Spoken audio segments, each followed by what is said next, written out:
हम कौम नहीं जुमा बाजार हैं, 2 माह में मसाइल बढ़ जाएंगे। सरबराही अवामी मुस्लिम लीग शेख रशीद की बोल के प्रोग्राम तज्जिया में बातचीत। कहा, पाकिस्तान में अब खानदानों की हुकूमत चल रही है। उनकी वजारत में PTI ने कभी मुदाखलत नहीं की, लेकिन जुल्फिकार बुखारी जैसे लोग कान भरते हैं।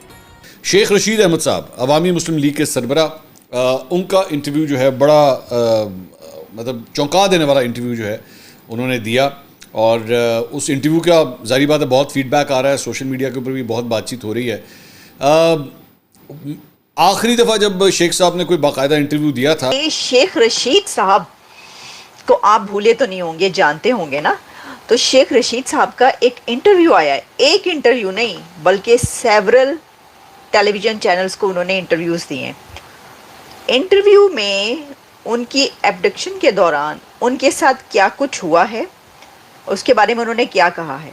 पाकिस्तान में आज हमको वो तस्वीरें देखने को मिल रही हैं जिसकी कल्पना करना बहुत मुश्किल था, और मैं सच बताऊं मेरे लिए बहुत मुश्किल था। यदि आप मेरे वीडियो देखते हैं, मैं भी पाकिस्तान के जो लाखों PTI के समर्थक हैं उन्हीं की तरह, हालांकि PTI के समर्थक नहीं, मगर उनकी सोच के और मेरी सोच यहाँ पर मैच करती थी। मुझको भी लगता था कि फौज जो है इमरान खान को अब जीतने तो नहीं देगी, वो कुछ भी करके इमरान खान को जीतने से रोकेंगे। मगर किया भी, हर संभव प्रयास किया, हर चीज करी, लेकिन जिस निडर तरीके से पाकिस्तान की जनता निकली, उसके बाद भी इतना सब घपलेबाजी सब कुछ करने के बाद भी फॉर्म 45 के हिसाब से जो है वो 2/3 बहुमत पाकिस्तानी PTI को मिल चुका है। और उसके बाद भी जो धांधली हुई है लास्ट मिनट पे, उसके लास्ट मिनट की धांधली के बाद भी 230 में से 100 के ऊपर सीटें PTI जीत चुकी है।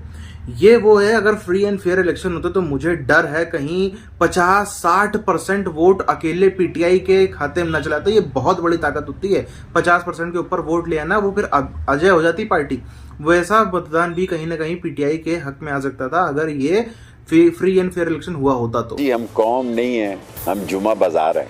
इस कौम ने तबाह कर लिया है अपने हाथों से अपने आप को, इसमें कोई कसूरवार नहीं है। इस कौम ने तबाही का कोई मौका नहीं छोड़ा। पाकिस्तान में अब तो खानदानों की हुकूमतें चल रही हैं। मैं 17 दफ़ा वजीर रहा हूँ, लेकिन कोई इमरान खान ने मेरी मिनिस्ट्री में मुदाखलत नहीं की। और कुछ लोग होते हैं कान भरने वाले, जुल्फिकार बुखारी टाइप। इंटरव्यू जो है वो शेख साहब ने खुद मुझसे रब्ता किया।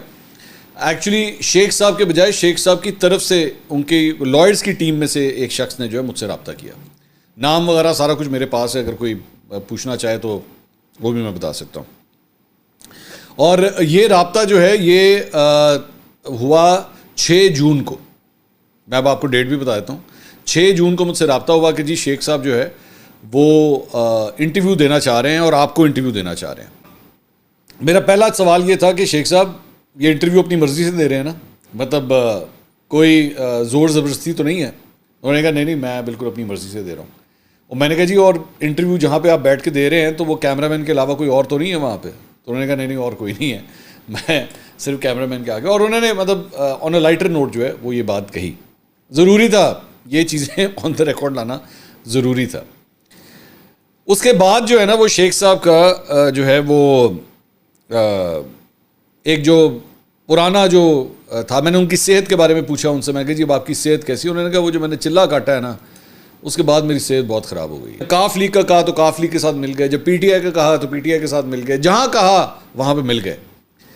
तो इस मौके के ऊपर आके जब कहानी फंस गई, टांका फंस गया, तो उसके बाद जिस तरह मुझे मतलब उन्होंने उठाया गया और गायब हुए वो, और जिसे वो अब चिल्ले का लफ्ज़ कहते हैं, अब हम भी मेरे ख्याल में पाकिस्तान का बच्चा जानता है कि जो चिल्ले का लफ्ज़ है वो what is he trying to say और what is he not trying to say, चले इसको इस तरह कहना। तो उसकी वजह से उनका दिल बहुत जो है वो गमज़दा था। जो मुझे कहा गया था कहने के, अगर मैं कर देता तो मैंने पहले 4 घंटे में फारिग हो जाना था और मुझे छोड़ देना था। और मुझे वो कोई स्टेटमेंट जो है मुझे दी गई कि आप ये पढ़ दें, तो अगर आप ये पढ़ देते हैं तो फिर आपकी जान खलासी हो जाती है। तो मैंने इनकार कर दिया कि मैं ये नहीं पढ़ सकता। उसमें अपेरेंटली मुझे यही लगा कि वो ये कह रहे हैं कि खान साहब की या खान साहब की फैमिली को लेके जो है कुछ चीज़ कही हुई थी जो उन्होंने इनकार कर दिया कि नहीं ये मैं नहीं कहूँगा। और जिसकी वजह से फिर इनकार की वजह से जो है वो ये काम चलता रहा। मैंने अपनी मर्ज़ी से इंटरव्यू दिया। हाँ, अलबत्ता ये है कि वो तासुर देने के लिए मैंने बीच में कहा भी कि क्या क्या लिखा था यहाँ पे, तो वो मैंने जानबूझ के किया। मैं कहा शेख साहब बड़े कारीगर हैं में से, तो उन्होंने कहा कि इतने साल सियासत करने के बाद भी अगर कारीगरी नहीं आई थी असी फिर कितने जाना है।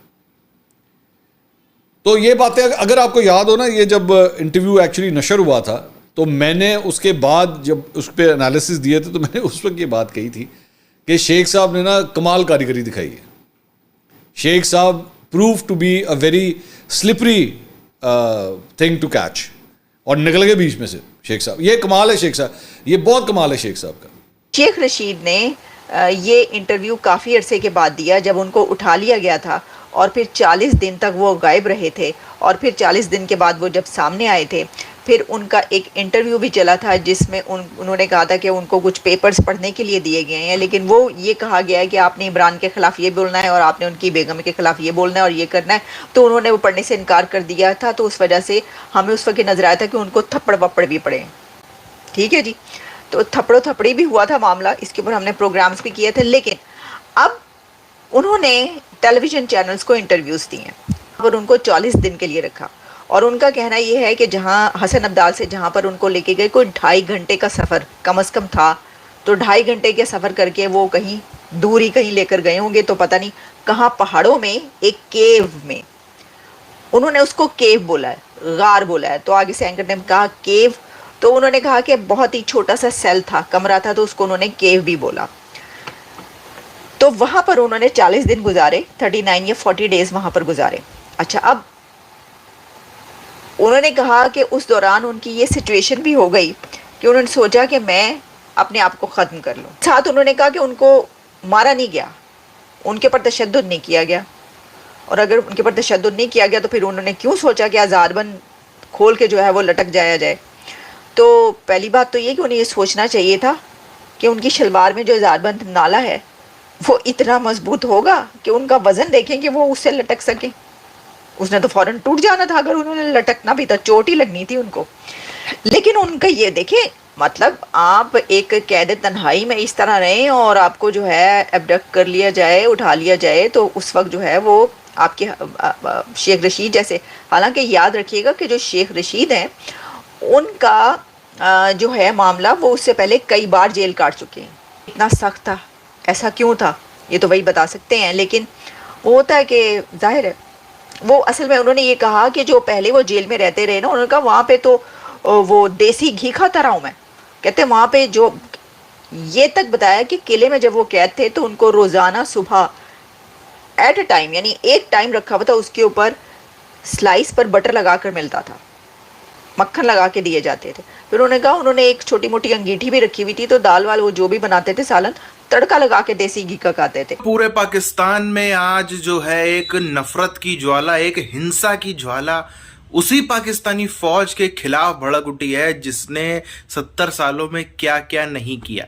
ये वही फौज है जिसने पाकिस्तान बनाने वाले को, मोहम्मद अली जिन्ना को, 20 सड़क मरते छोड़ दिया। जानवर ऐसे नहीं मरते जैसे उनको मरने के लिए छोड़ दिया गया। और फ़ायदा सबसे ज़्यादा किसको कराया? उन ज़मींदारों को, उन पंजाबी सिंधी ज़मींदारों को, एलीट मुसलमानों को, जिनकी वहाँ पर खूब सारी ज़मीनें थी। भारत में आते तो सब ज़मीनें इधर उधर चली जाती, सरकार हड़प लेती, सब कुछ हो जाता, मगर पाकिस्तान में रहने की वजह से सारी की सारी उनकी भी सत्ता बढ़ी रही। वही लोग फंडिंग करते रहे, फंडिंग करते करते इतनी मजबूत हो गई वो पाकिस्तानी फौज की एक टाइम पर लाखों बांग्लादेशी महिलाओं का उसी फौज ने जो है उनके साथ में बलात्कार करना, क्या क्या नहीं किया सबको पता है इतिहास में। उसके बाद भी बलूचिस्तान में महिलाओं के साथ में जोर ज़बरदस्ती करना, केपीके में वही करना, आदमियों को उठा लेना, उनके बॉडी पार्ट, आँख बेच रहे हैं, किडनी बेच रहे हैं, नाक बेच रहे हैं। मिसिंग पर्सन का इतना बड़ा इशू है।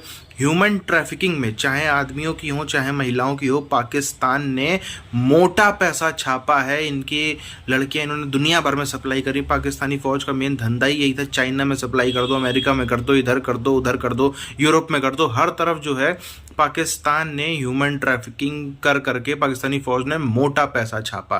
फिर भी पाकिस्तानी क्या कहते थे, ये तो हमारे मर्द मोमीन हैं, वर्दी वाले हैं, ये है वो है, हमारी दिलेर फौज है, नंबर 1 फौज, जज्बे वाली फौज, हमारे पास इसकी ताकत है, उसकी ताकत है, दुनिया भर की बातें ये लोग कहते रहे।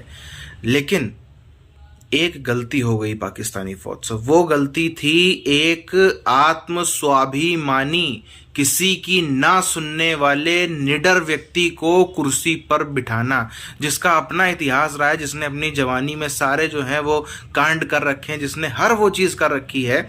जो आप देखो, पीटीआई जब बनी, फौज के अलावा कई सारे ऐसे नेता थे, कई सारे ऐसे लोग थे, जैसे जहांगीर तरीन एक व्यक्ति है।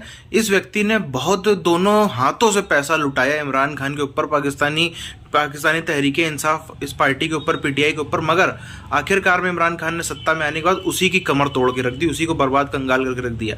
ये भी ना समझ सके पाकिस्तानी फौज, तो पाकिस्तानी फौज के साथ भी उसने यही किया, जिसने इसको कुर्सी पर बैठा था। अरे तुम 4 साल प्राइम मिनिस्टर बनकर रह जाते, मगर वो बंदा माना नहीं, उसने बवाल मचाया और आज नतीजे ये हैं। उसने इतना बड़ा हुजूम खड़ा कर लिया है जो जिसके सर पे खून सवार है और पाकिस्तानी फौज के पीछे वो पड़ चुका है।